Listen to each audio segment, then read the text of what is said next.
بسم اللہ الرحمن الرحیم۔ آج پھر ہم ہیں ڈاکٹر منور صاحب کے پاس۔ پچھلے ویلاگ میں ہم نے کلائمیٹ پر بات کی تھی، آج ہم بات کرتے ہیں اسرائیل پر۔ اسرائیل کی طرف سے پہلے تو یہ کہا گیا، دعویٰ کیا گیا کہ حسن نصر اللہ کو ہم نے مار دیا ہے، اور پھر اس دعوے کی تصدیق بھی ہو گئی۔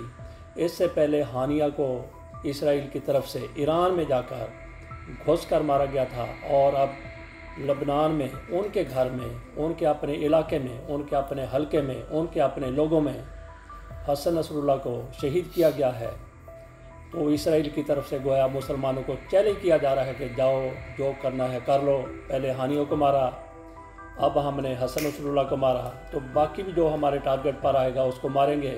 کہا جا رہا ہے کہ خامنہ صاحب کو بھی کہیں ایسی محفوظ جگہ پر پہنچا دیا گیا ہے جہاں تک اسرائیل کا ہاتھ نہ پہنچ سکے۔ کیا ان کے لیے بھی کہ اسرائیل نے کوئی منصوبہ بندی کی ہوئی ہے؟ بہرحال ہم بات کرتے ہیں ڈاکٹر منور صاحب سے، ان سے پوچھتے ہیں کہ اسرائیل کی آخر کار کیا عزائم ہے، اور اس جنگ کا انجام کیا ہوگا، اور یہ جنگ شروع کیسے ہوئی، اور چین کا اس میں کیا کردار ہے، چین کو اس میں کیا فائدہ ہو سکتا ہے؟ جناب ڈاکٹر صاحب جی بہت شکریہ۔ دیکھیے، سب سے پہلی بات فضل حسین عوان صاحب جو ہمارے سیکھنے کی ہے وہ یہ ہے کہ ایک بیکار سی بحث کی جاتی ہے کہ مذہب ہو تو ترقی نہیں ہوتی۔ پہلے میں بات واضح کرتا چلوں کہ اسرائیل بھی ایک بنیادی طور پہ مذہبی ریاست ہے، اور اسرائیل کا جو آئین ہے وہ ان کی مذہبی کتاب تورات ہے۔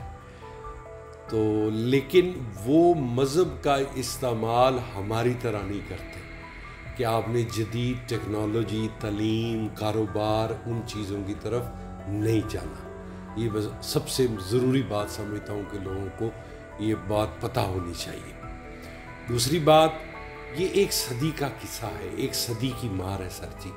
جب سلطنت عثمانیہ ٹوٹی اس وقت پلاننگ کی گئی شروع کہ یہاں پر خطہ آباد ہوگا، اور مسلمانوں کو ٹارگٹ کیا گیا۔ اب ان کی انویسٹمنٹ اتنی ہے، میری انویسٹمنٹ سے مراد ہے کہ ان کی جو سپائی ایجنسیز ہیں، ان کے جو آگے کرندے ہوتے ہیں، ایجنٹس ہوتے ہیں، ان کی پینیٹریشن ہوتی ہے، وہ ایک پوری نسل ہائی جیک کر چکے ہوتے ہیں۔ ہے کہ دیکھیں ان کے پاس انٹیلیجنس کتنی ہے کہ وہ کتنے اہم لوگ جو ہیں وہ مار رہے ہیں۔ اب ہو یہ رہا ہے کہ جانی نقصان تو فلسطینیوں کا یا مسلمانوں کا بہت زیادہ ہو چکا ہے، 50,000 سے اوپر چلا گیا۔ خدا نہ خواستہ مزید بھی خدشہ ہے، لیکن اس میں کچھ باتیں، چونکہ جنگ ہے نا، کچھ باتیں میں واضح کر دوں آپ کو۔ ایک، اب کوئی بہت بڑی انہونی نہ ہو جائے، اس سے میری مراد ہے کہ چین اور روس بالکل بیک فوٹ پہ چلے جائیں اور امریکن سپریمیسی دوبارہ نہ آ جائے، جس کا چانس نظر نہیں آ رہا بلکہ الٹ ہو رہا ہے۔ اب فلسطین ایک ریاست بن جائے گا، اچھا جی، یعنی 2 ریاستیں اس خطے میں بنیں گی، اسرائیل علیحدہ ہوگا، فلسطین علیحدہ ہوگا۔ کتنا ٹائم اور لگتا ہے، کتنا نقصان ہوتا ہے، یہ ٹائم فریم نہیں دیا جا سکتا۔ لیکن ڈاکٹر صاحب وہاں پہ فلسطینیوں کو بھی تو رہنا ہے نا، تو فلسطینی کہاں سے آئیں گے؟ رائٹ، اب دیکھیے جس طرح میں نے کہا، قتل و غارت ہو رہی ہے۔ ہاں دیکھیے، پوری دنیا میں وہ لوگ ڈیاسپورا ہے، جنگ کی قیمت دینی پڑتی ہے، جہالت کی قیمت دینی پڑتی ہے۔ اب یہ ہمیں کس نے کہا تھا کہ ہم آپس میں برسرے بیکار رہیں، ہم دوسرے ملکوں میں اپنی حکومتیں بنانے کی بجائے ہم اتنا نہیں آج تک کر سکے کہ ہم اپنے ملکوں کے اندر حکومتوں کو بچا سکیں کہ جن کو امریکہ یا اسرائیل نہ گرائے۔ میں آپ کو مثال دے دیتا ہوں، اگر اس وقت مورسی زندہ ہوتے اور سیسی ڈکٹیٹر نہ ہوتا ایجپٹ میں، تو اس جنگ کا نقشہ ہی اور ہونا تھا، کیونکہ اس نے بارڈر کھولنے کا اعلان اس وقت بھی کر دیا تھا۔ یعنی اس وقت اگر ایجپٹ اتنا تگڑا ہے کہ وہ اسرائیل سے فائٹ کر سکتا ہے، وہ بارڈر کھول دے، چلو جانی نقصان تو نہ ہو۔ وہ کون سا کروڑوں لوگ ہیں، بمشکل چند لاکھ لوگ ہیں۔ تو یہ اب آپ دیکھیں کہ مرسی آیا اور اس سے یہ غلطی ہو گئی تھی، اس کی خدا مغفرت کرے، کہ اس نے یہ اعلان کھلم ڈلا کیا کہ میں فلسطینیوں کی سپورٹ کروں گا، تو امریکہ نے رجیم چینج کرا کے وہاں سیسی کو لے آئے، مارشل لا لگ گیا، اور اس نے جو ہے وہ بارڈر ابھی تک بند رکھا ہوا ہے۔ ایک اس جنگ کا پہلو بہت اچھا نا، اسے کہتے ہیں گیم تھیری۔ جنگ جب شروع ہوتی ہے اس وقت پتہ نہیں چلتا، مطلب کہتے ہیں فیصلے غلط نہیں ہوتے، ان کے نتیجے غلط ہوتے ہیں۔ شاید اسرائیل نے بھی نہ سوچا ہو کہ ہمارے خلاف مسلمان ملکوں سے زیادہ دیگر ملکوں میں مظاہرے ہوں گے، اور واقعتاً 10-10 لاکھ کے مظاہرے ہوں گے۔ آپ امریکہ کی مثال لے لیں، اب پاکستان میں معذرت کے ساتھ پنجاب یونیورسٹی کو لے لیں، وہاں یہاں اسلامی جمعیت طلبہ جو جماعت اسلامی کی تنظیم ہے، ان کو تو توفیق نہیں ہوئی کہ یہ خیمے لگائیں، تو لگائیں نا خیمے۔ اب مطلب جلوس نکالے ہیں انہوں نے، ٹھیک ہے، جو بات اپریشیٹ ہے، ریلیاں نکالی ہیں، وہ خیمے جو مسلمان ملکوں کی یونیورسٹیوں میں لگنے چاہیے تھے وہ کہاں لگ رہے ہیں؟ امریکہ کے اندر۔ تو یہ مطلب یہاں پہ یہ تو حکومت کا کام ہے نا، فلسطینوں کی یہاں پہ آنے دے تو نہیں، یہ تو خیر بات بہت آگے کی چلی گئی۔ میں ایک سینٹیمنٹ کی میں آپ کو یہ سمجھانے کی کوشش کر رہا ہوں کہ اسرائیل ہو یا امریکہ ہو، ان کا کنٹرول کس ملک کی نہیں، ان کی پارٹیوں کے اوپر بھی ہوتا ہے۔ یہ خیمے لگے فلسطینیوں کے لیے لگے ہیں نا، فلسطینیوں کے لیے لگے امریکن یونیورسٹیز کے اندر، ٹھیک ہے، ان کے اسٹوڈنٹس نے لگائے۔ اب وہاں پر آپ آرگیومنٹ چیک کریں، جو میں سن رہا تھا، ظاہر ہے لکھنا یا بولنا ہوتا ہے، تو انہوں نے کہا کہ ایک پروفیسر صاحب بھی تھے کوئی ان کے عرب، وہ کہتا ہے کہ اسرائیل کو جو سب سے بڑا نقصان ہو رہا ہے کہ یہ وہ یوتھ اسرائیل کے خلاف مظاہرہ کر رہی ہے جنہوں نے فیوچر میں امریکہ کی لیڈرشپ بننا ہے۔ اچھا، اگلی بات، اب گریٹر اسرائیل تہس نہس ہو گیا۔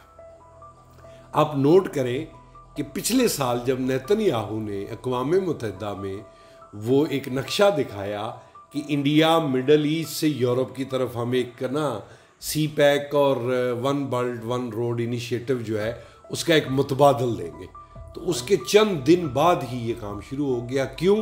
اسے چائنا کو تھریٹ فیل ہونا شروع ہو گئی، اور پھر G20 میں بھی یہ باقاعدہ اس کا اعلان بھی ہو گیا۔ اچھا، اب وہ ایک تو وہ سبوتاج ہو گیا، دوسرا سبوتاج کیا ہوا کہ گریٹر اسرائیل کا مطلب تھا تھوڑا سا علاقہ لیا جانا تھا ایجپٹ سے، کچھ سعودیہ سے، کچھ سیریا سے، یعنی جتنے بھی اس کے پڑوسی ملک تھے لے کے، تو ایک بڑا ملک، مثلا اسرائیل اوپر سے نیچے کی طرف آپ جائیں 350-400 کلومیٹر کے بعد وہ ملک ختم ہو جاتا ہے، اور ایسٹ سے ویسٹ اگر آپ دیکھیں تو وہ 40 کلومیٹر بنتا ہے، وہاں پر تو لینڈ نہ ہونے کے برابر ہے۔ ایک گریٹر اسرائیل گیا۔ پھر اگلا جو کام ہوا کہ مسلمان ممالک کی حکومتیں تو مطلب بے بس نکلی، وہ ان کے سامنے سر رنگوں تھی، لیکن عوام کا سینٹیمنٹ اتنا زیادہ تھا کہ انہیں بائیکاٹ کرنا پڑا، اور انہوں نے بھی اس کو تسلیم کرنے سے نہ صرف انکار کیا بلکہ کل آپ جب دیکھیں نیتن یاہو سپیچ کرنے لگا ہے تو آدھا حال خالی ہو گیا۔ جنرل اسمبلی کے اندر جو لوگ تھے، جو مندوبین یا سربراہ گئے ہوئے تھے، انہوں نے اس کی تقریر سننے سے انکار کر دیا۔ اچھا، اب ہو کیا رہا ہے؟ ہو یہ رہا، یہ اٹریشن ہو رہی ہے۔ مثلا اسرائیل بہت طاقتور ہے، مان لیا، امریکہ بھی ہے، یو کے بھی ہے، اب 7 اکتوبر میں کتنا ٹائم رہ گیا ہے؟ فلسطینی نہتے، حماس والوں کے پاس کیا ہے؟ چھوٹے چھوٹے راکٹ، میزائل، کوئی ہوائی جہاز نہیں، کوئی چیز نہیں، تو اسرائیل پوری کی طرح پورا جو ہے وہ کرش تو نہیں کر سکا، شخصیات مار لی، اچھا بچے مارے، عورتیں ماری، خوراک بند کر دی، پانی بند کر دیا، اپنا امیج جو ہے وہ ٹوٹلی دنیا کے اندر۔ اچھا، جب میں پوری دنیا کہہ رہا ہوں تو مسلمان ممالک کے برابر ہی نہیں، زیادہ غیر مسلم ممالک کے اندر بھی ان کا بائیکاٹ ہوا، ان کی اپنی کابینہ کے اندر دراڑیں آئیں، ان کی اپنی عوام کے اندر دراڑیں آئیں۔ تو لانگ رن میں اگر آپ اس کو دیکھیں، جانی نقصان ہو رہا ہے، میں مانتا ہوں بہت بری طرح ہو رہا ہے، وہی بات ہے کہ قیمت تو آپ کو دینی پڑے گی، لیکن لانگ رن میں اسرائیل لوز کرے گا، امریکہ لوز کرے گا، برطانیہ لوز کرے گا، انڈیا لوز کرے گا۔ یہ میں نے ملک اس لیے کہے کہ یہی 3 ملک دیگر ہیں جنہوں نے اسرائیل کی سپورٹ کی ہے۔ مثال کے طور پہ یہ بات بھی ذہن میں رکھا کریں کہ آپ وہ جو اسپین کا فٹ بالر ہے رونالڈو، تو اس کو دیکھیں آپ وہ کس طرح سے کرتا ہے. کئی میچ ہو رہے ہوتے ہیں تو اس کے اندر وہ فلسطین کا لوگ جھنڈا بنا لیتے ہیں, فلسطین کا نقشہ جو ہے وہ لفظ ایک کی طرح کا ہے تو وہ لوگ لگا رہے ہیں. اچھا, اب جو دور ہے وہ اوپینین کا دور ہے, اور ورلڈ وائڈ جو انہوں نے اوپینین لوز کیا ہے وہ بہت بری طرح متاثر ہوا ہے. اچھا, اب اس میں گین جو حاصل کر رہا ہے نا کوئی ملک, وہ چائنا ہے. اچھا, ٹھیک ہے, ہمارا دوست ہے جو بھی ہے. مثال کے طور پہ ایک تو اسرائیل بیک فٹ پہ گیا. اسرائیل کی امریکہ بیک فٹ سے مطلب کیا؟ بیک فٹ سے مراد یہ ہے کہ پروڈکشن کم ہو گئی, کاروبار کم ہو گئے. مثال کے طور پہ میں یہاں بیٹھا ہوں اس وقت, آپ آئے ہیں, پنکھا چل رہا ہے, آپ یہ بھی بند کر دیں. ایک بندہ جو کبھی اے سی کے بغیر رہا ہی نہ ہو, آپ اسے کہیں کہ بجلی چلی گئی ہے تو اس کے لیے موت کا عالم ہوگا. اب اسرائیلیوں نے تو پچھلے 30-40 سالوں میں اس طرح سائرن بجتے, راکٹ گرتے, بلڈنگیں گرتی نہیں دیکھی تھی جتنی بھی گری ہیں, جو اب گر گئی ہیں. اچھا, اب مسلمان ممالک کا تو یہ حال ہے کہ جب دھماکے کی خبر پاکستان میں آیا کرتی تھی, میں آپ کے پاس لکھا کرتا تھا, تو خبر یہ آتی تھی نا کہ 2 لوگ مرے ہیں, باقی زخمی ہوئے ہیں, تو یہاں ہمارے کہا جاتا تھا چلو بچت ہو گئی ہے. اچھا, اب چین کا گین کیا ہے؟ اسرائیل کا لاس ہو رہا ہے, امریکہ کا لاس ہو رہا ہے. تو جب کوئی آپ کے دیگر, آپ کا دشمن آپ کے کسی ایک ایسے ملک سے لڑ پڑے کہ جس کی وجہ سے وہ مارے تو بہت لیکن اس کا نقصان ہو, تو آپ کا تو فائدہ ہو رہا ہے. مثلا آپ اپنے گھر میں رہتے ہیں, آپ نے بجلی کا بل دیا ہے, گیس کا بل دیا ہے, آپ کے حالات اتنے کشیدہ تو نہیں کہ آپ ایک باہر گن مین بٹھائیں. تو اگر آپ کو ایک کی بجائے پھر 2 سے 3 گن مین بٹھانے پڑ جائیں تو آپ کے دیگر مثبت یا ترقیاتی کام بند ہو جائیں گے اور آپ اس طرف لگ جائیں گے. یہ بیک فٹ ہے. اچھا, اب یہ جو جنگی ہے نا نقصان, یہ امریکہ پلس مثلا $60 ارب کے قریب امریکہ نے دے دیے یوکرین کو, وہ کسی کام نہیں آ رہا. وہ رشین جو ہے ان کو گھسیٹ رہے ہیں, 1 لاکھ اسکوائر کلومیٹر رقبہ جو ہے انہوں نے قابو میں کر لیا ہے. تو ان دا لانگ رن جو ہے. اچھا, پھر چین مسلم دنیا کی قیادت کے طور پہ بھی ابھر رہا ہے. مثال کے طور پہ آپ یہ دیکھیں چین کا فائدہ کیا ہوا ہے, جو ان کی مہربانی, انہوں نے سعودیہ اور ایران کی صلح کرا دی. ابھی 11 کے 14 دھڑے تھے فلسطینیوں کے. ہمیں یہاں سے سیکھنے کی ضرورت ہے کہ ایک تو آپ مار کھا رہے ہیں, آپ کا علاقہ کوئی نہیں ہے, آپ کی حکومت کوئی نہیں ہے, پھر بھی آپ کے درمیان دھڑے. اس نے ان کو بھی بلایا اور ان کو کہا ہے کہ تم ایک ہو جاؤ. اب یہ لانگ رن, اس کو کہتے ہیں اسٹریٹجک پلاننگ, کہ لمبا سوچ کے چلو. اب لازم بات ہے ہر بندہ خوش ہوگا, یار دیکھو یہ چین کر رہا ہے. اور چین کیوں کر رہا ہے؟ آپ کو پتہ ہے مسلمان ملکوں کی آبادی 2 ارب ہو چکی ہے, یہ کرسچینٹی کو ان وے کراس کر چکے ہیں. تو یہ اسرائیل کی جو وار ہے وہ ظلم تو بہت چھوٹا لفظ ہے, جانی نقصان بہت زیادہ ہو رہا ہے, لیکن ان دا لانگ رن اسرائیل کا اپنا نقصان بھی بہت زیادہ نہ صرف ہو چکا ہے بلکہ مزید جاری رہے گا. اچھا, آپ نے مصر کی بات کی ہے, اس طرح سے مصر اگر وہ اسرائیل کا مقابلہ کر سکتا ہے, اچھا باقی ممالک بھی وہ ابھی اردن کی طرف سے, اردن ہی ہے نا, اردن کی طرف مصر کی طرف سے کہا گیا ہمارے اوپر سے میزائل نہ گزرے, ایران کو انہوں نے تنبیہ کی ہے. اچھا, ایک تو مصر کی ہم بات کرتے ہیں, اردن کی بات کرتے ہیں, باقی مسلمان ممالک اگر اکٹھے ہو جاتے ہیں تو دیکھیں یہ آپ وہ بات کر رہے ہیں کہ کب کتنا تیل ہوگا تو پتہ نہیں کون ناچے گا. آپ کہتے ہیں نا کٹھے ہو جانا, میں کہتا ہوں یہ اپنے اختلافات ہی ختم کر دیں انتہائی معذرت کے ساتھ. ابھی تک ایران جو کہ ڈٹا ہوا ہے نا جیسا کیسا بھی ہے, اس پر ابھی بھی وہ جو نا چبن والا کوئی نہ کوئی بیان سعودی والے دے دیتے ہیں.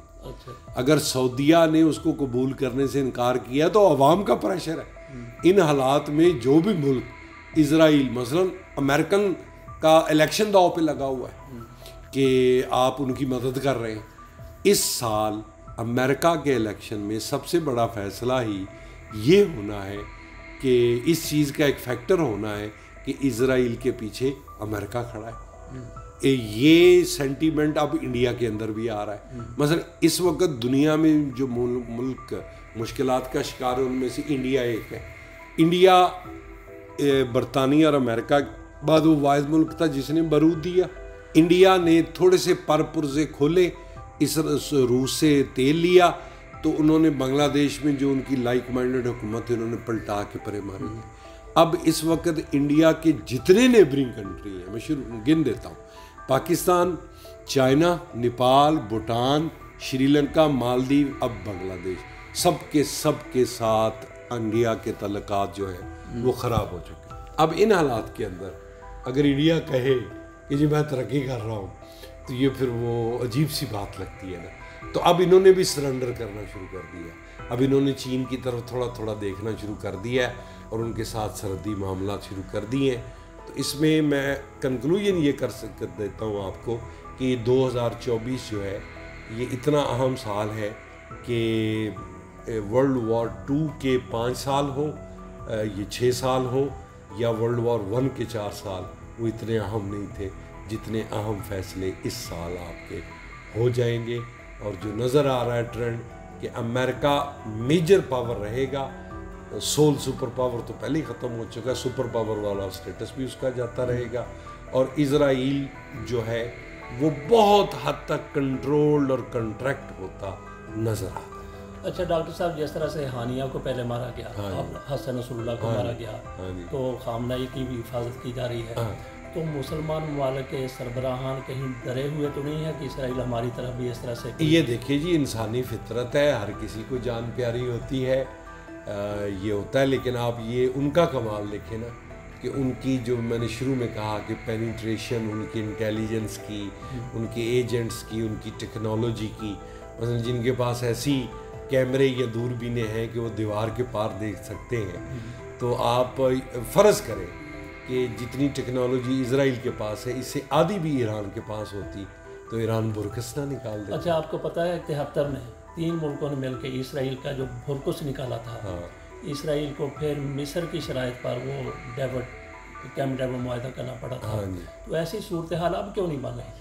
ایسی صورتحال اب اس لیے نہیں بننی کہ مسلمان ممالک پچھلے 34 سال سے نا جنگی صورتحال کا شکار ہیں جس کا کوئی نام ہی نہیں لیتا. میں واضح کر دیتا ہوں, روس ٹوٹا, روس کے ٹوٹتے ہی عراق سے جو سلسلہ شروع ہوا, یکے بعد دیگرے مسلم ممالک میں یا خانہ جنگی ہوئی یا 5th جنریشن وار ہوئی. امریکہ خود آ کے افغانستان میں بیٹھ گیا, انڈیا ان کے ساتھ مل گیا, اور آپ یوں بھی میں کہہ سکتا ہوں کہ دنیا کا نقشہ لگائیں اور آپ مسلم ممالک کے حالات دیکھیں کہ روس کے ٹوٹنے کے بعد ان کے حالات کیا رہے. حالات اس نوبت تک پہنچے کہ یہ آپس میں دستوں گریباں ہوئے, انہوں نے بیانات دیے.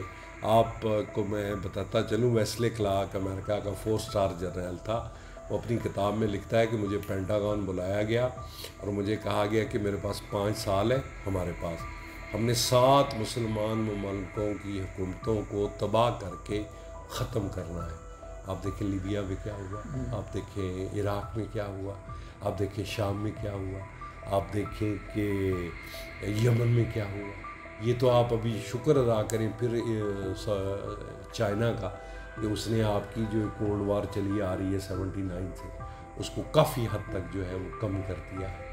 تو جب آپس میں کلیشز اتنے ہوں, آپ کی ایک بندے سے نہیں بنتی, تو اس پر کوئی دوسرا حملہ کر دے تو آپ کا ہوگا کہ چلو یار دونوں میں سے دونوں ہی جاتے رہی ہیں, کوئی ایک جاتا رہے, میرا تو فائدہ ہی ہے.